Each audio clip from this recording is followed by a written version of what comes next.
चारावी लागते. तसं वर्षभरात आपला तेल कमी झालेलं असतं, वात विजायला आलेली असते, ती अशी संतांच्या वचनाची काडी घ्यायची आणि भजनाचा प्रेम ओलावा त्या पंक्तीत टाकायचा. म्हणजे पुढच्या वर्षापर्यंत दिवा विजायची काही काळजी नाही. ही प्रक्रिया करावीच लागते. किती जरी असलं तरी तेल घालावंच लागतं आणि किती जरी असलं तरी पुढे सारावंच लागतं. म्हणून आपल्या जीवनाची ज्योत पुढे सारणं नामे पंढरीची. पुढे जाऊ. वायू व्यापक चौथा गुण, वायू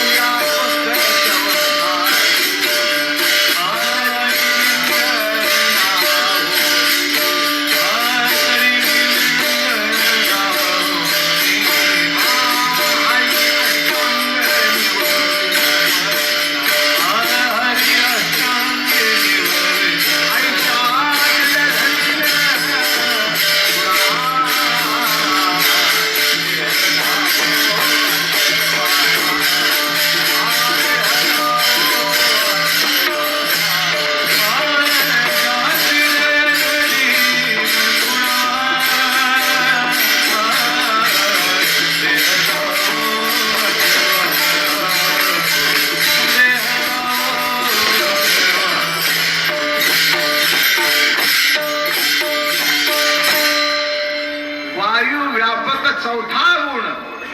पण मी अशा ठिकाणी जाईल तैबी विंजणा, विंजणा म्हणजे पंखा, अशा ठिकाणी होईल हरिअष्टांग निवगिन मना. माझ्या सूरराजाला माझ्या देवाला असा वारा घालीन, तो वारा घातला निवबीन म्हणा, ऐशा दृढ धरीन भावना. माझ्या सद्गुरूच्या ठिकाणी, माझ्या पांडुरंगाच्या ठिकाणी असे दृढ भावना धरीन की माझं वायू तत्व अशाच भागात वावरेल की जिथे मी हरीवर. तुम्ही म्हणाले कसं शक्य आहे? घरात पंखे असतात, बरोबर आहे ना? दृष्टांनी समजून जरा माझ्याकडे फिरव ना, माझ्याकडे आता कळला का? माझ्याकडे फिरव म्हणजे काय? तसं मी माझ्या पंख्याचा अँगल असा ठेवीन, माझ्या विचाराचा, माझ्या प्रेमाचा अँगल असा ठेवीन की त्याचं सर्व वारं माझ्या सद्गुरूच्या आणि माझ्या विठ्ठलाच्या अंगाला लागेल आणि तिथेच माझ्या जीवनाचं सार्थक झालं. म्हणून प्रॅक्टिकल जीवन कळावं लागतं, तेव्हा माऊलीचे अभंग कळतात. महाराज मोठ्या कौतुकाने सांगतात आणि मग सद्गुरू म्हणाले वा वा हुशार आहेस, काय बरं वाटलं, बरं वाटलं. आणि इतकाही वारा जवळ नसावा की सद्गुरूच्या हाताचा पेपर उडून जावा.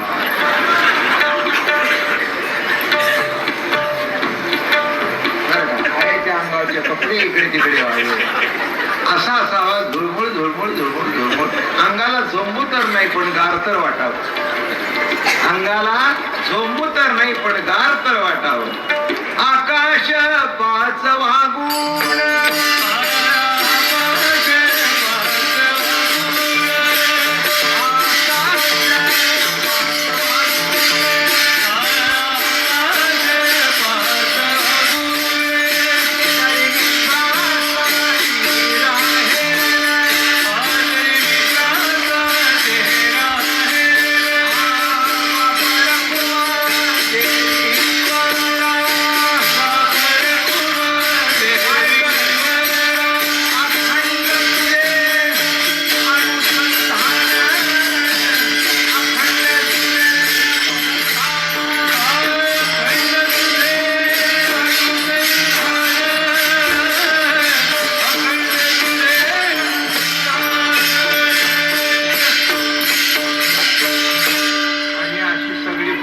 घडल्यानंतर काय घडतं? प्रेम भक्ती अनुसरले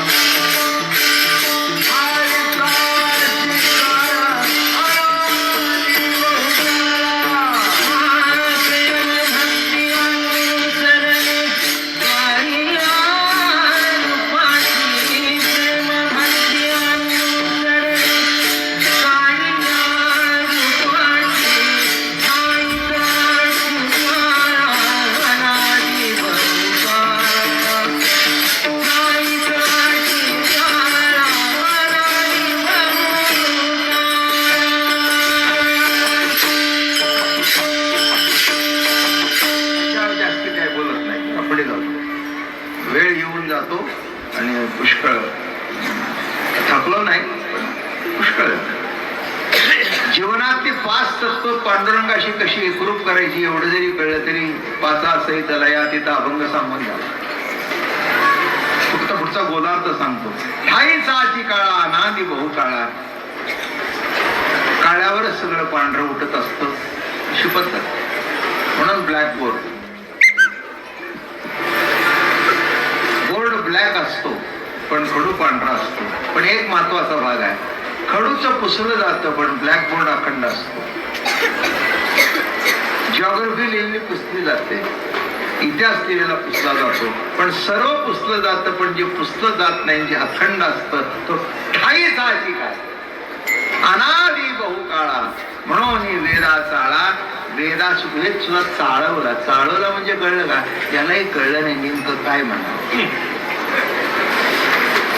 हे म्हणावं तर असं दिसतंय, असं म्हणावं तर असं दिसतंय, असं म्हणावं तर असं दिसतंय. काय संत म्हणावं तर अंगात नाना पुढे आहेत, नाही म्हणावं तर माझं बोलणं कळलं.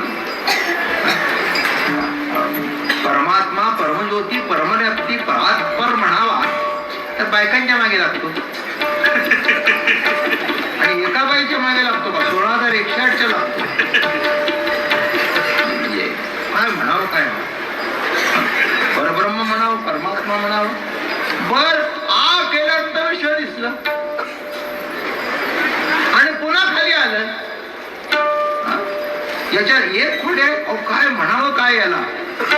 किती खोड्या, किती खोड्या. अहो त्या राधेमध्ये त्याचा इतका अडकला, इतका अडकला की आता दारावर बसली होती नाही असं बोलून बघते. आणि गायचं दूध काढायचं काम आहे सगळे. तर एक काढलं पुढे सरलं. ते राधा येता येता येतात ते असे गेले ते मांडीत धरलं ना असं काढून असं बघताय इकडे धारीकडे काढतात. यशोदा म्हणली कृष्णा काय डोकं फिरलं का तुझं? आई म्हणले काय झालं? माझं डोकं फिरलं नाही, तुझं फिरलेलं आहे. अरे म्हणले तू बाईला खाली बसलायस.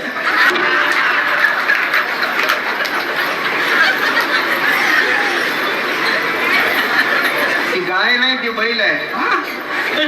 ते म्हणले चाराचं एक केव्हा झालं मलाच माहिती नाही.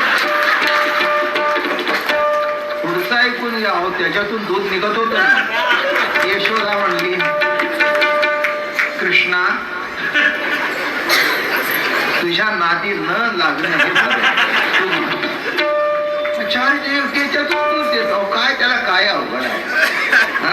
तो काय करू शकत नाही. शेवटी ती म्हणली बाबा मला तर खरंच काही कळत नाही. इथे तर इतका वेड्यासारखा वागतोस की असं वाटतं माझा मुलगा. आणि हे बघितल्यानंतर कळत आई ते सोडून दे मी तुझा मुलगाच आहे. माझं बोलणं कळलं का? न कळे न कळे लागवत याचे. नेमकं का? तसं वेदालाही काही कळलं नाही. ते गप्प बसलो. त्याच्यावर अभंग लिहिले. तुझं सगुण म्हणो की निर्गुण रे, सगुण निर्गुण आहे तू गोविंद रे.